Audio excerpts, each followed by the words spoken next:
An ankle breaker. Can I get a witness? He broke not one set of ankles, but two on the way to the ring. Russ says, I will go and prepare a place for you.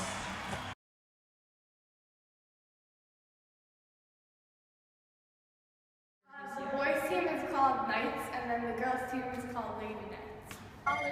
Knights and Lady Knights. Yeah, the boys' team is called the Knights, and the girls' team, I'm pretty sure, is called the Lady Knights. They're called the Knights and the Lady Knights.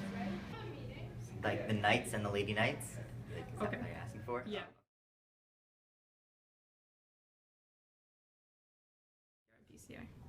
Knights? For everyone? Aren't they both just the Knights? No, aren't they just both called the Knights? Why are we called the Lady Knights? I don't understand. I mean, I thought we were all one team, so I thought it would all be the Knights, but...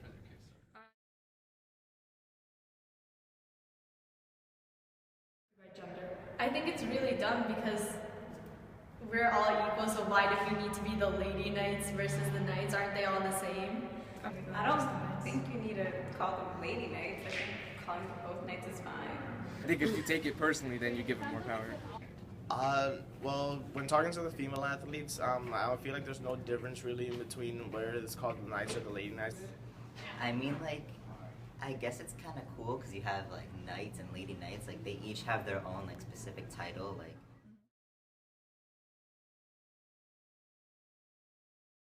I don't think the name is like what separates like girls sports from boys sports. I think just people like expect different things from girls sports and boys sports. Okay. I think,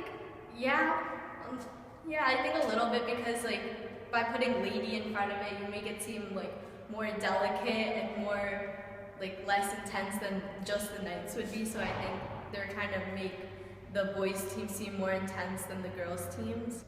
I don't know if they're considered differently. It's just, I don't get why you would have to specify that the gender. I don't think it should make a difference. Okay. Because we don't really care, but if you just look at the names themselves when you're not from the school, I feel like it gives you a different sense of each team. It gives you a different opinion, I guess. Well, yes, I think they are considered differently. I mean, I think even professional men's and women's sports are considered differently. The question is whether the teams themselves are comfortable with it. If the Lady Knights are comfortable with the name Lady Knights, then it's fine. If not, it's entirely up to them, I think, to make an issue of it and to see if it can be changed to something else. I mean, in fact, now that I think about it, Lady Knights doesn't really have any sort of... I mean, it's not a sensible name. But even so, I mean, a lot of sports names don't make a lot of sense. It's up to the team. If they're comfortable with it, then so am I. So like the girls can feel special about their own thing and the guys can feel special about their own thing, but then again at the same time it's kind of just like, I don't know, like maybe we should all be united as just one because like we're all a school and we're all just people playing for sports teams at the same school. So I mean, I don't know, it's like depends on how you look at it. I think it's kind of like, why wouldn't they be included in the Knights? I think it kind of makes it feel like whatever the women do, whatever the girls do, isn't really like part of the school in general, which I think is kind of not okay. So. I think it's just the title. You're like, why are we called Ladies Knights? then you're gonna feel like less. But if you're just like, that's our name, get over it. Cappy finds Vandersloot. Someone's gonna have to fire quickly. Got it! She hit it! Everybody else does. And so gives it up. South Carolina has the lead. 65-64.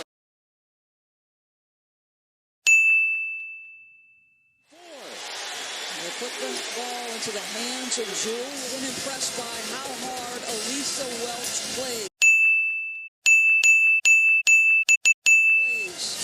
She is unquestionably their leader, and she will... Maryland waiting. By highlighting women's in each of the female sports titles, it presents women's sports as the derivative of male standard and signals the presentation of female athletics as inferior. Tamika Catchings has been an MVP in this league. She has won a WNBA championship, so she's been there, done that. On the other side of the fence, Elena Deladon is just getting started with her playoff career. Only the second time in history Chicago even making the playoffs. You see the numbers there, but I'll tell you this, both of these players willed their teams to victory in the conference semifinals, so they are not lacking of heart, if anything. Other gender-biased language that surrounds sports involves how the different athletes are described. While sports commentators may describe only a man's physical strengths and aggressive approach, comments made about emotions and attitude tend to be associated in describing female athletes only. This kid plays with so much swagger and toughness. Westbrook to forecourt. A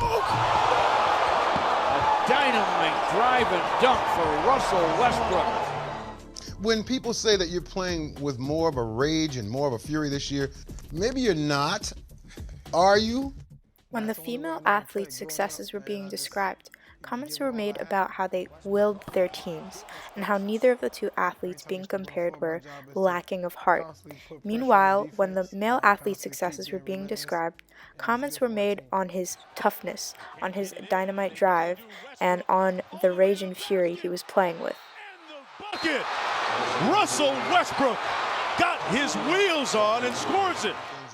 In addition, due to a sport like basketball being deeply rooted in society as a masculine activity because only men were initially allowed to play it, the language surrounding sports like it tends to reflect this root in masculinity. In the last 50 years. However, still, in a sport like gymnastics that is usually associated with women, there is still a presence of a gender bias in the language used to describe the athletes. Remember, she was 4th in the world in qualifying. She has a lot of pride. She knows how good she is. Great start.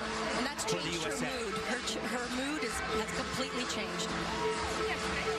Jordan Weaver needs herself, but she needs her teammates to pick her up. And Michaela Maroney with a huge hoist. In the 2012 London Summer Olympics gymnastics competition, the commentators relentlessly commented on Jordan Weaver, the team captain's attitude. First, they said that she must have had a lot of pride because of her high placement in world rankings. Then, they commented on how her mood changed because of a teammate's victory. And then they began commenting on her, the team captain's, weaknesses by essentially saying she can't support herself, but rather she needs the validation from her teammates. Thus, the commenters continue to describe how the team captain, a girl, may be vulnerable or have an attitude.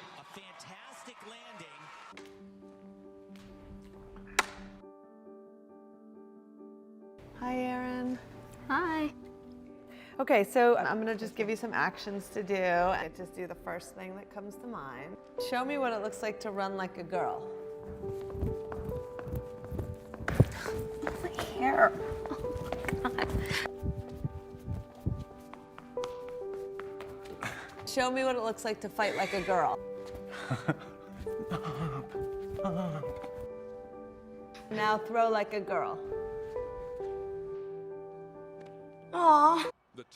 The last example shows the clear association people make with the comment in sports that somebody does something like a girl. The subjects show that running like a girl translates to weakness and not just running. This suggests that if you were to just run, the default would be to run like a man. When it comes to gendered commentary in sports overall, it is arguable that certain gendered comments may just be comments made at more feminine characteristics or masculine characteristics, as opposed to the idea that these comments are aimed at the portrayal of women's sports as inferior.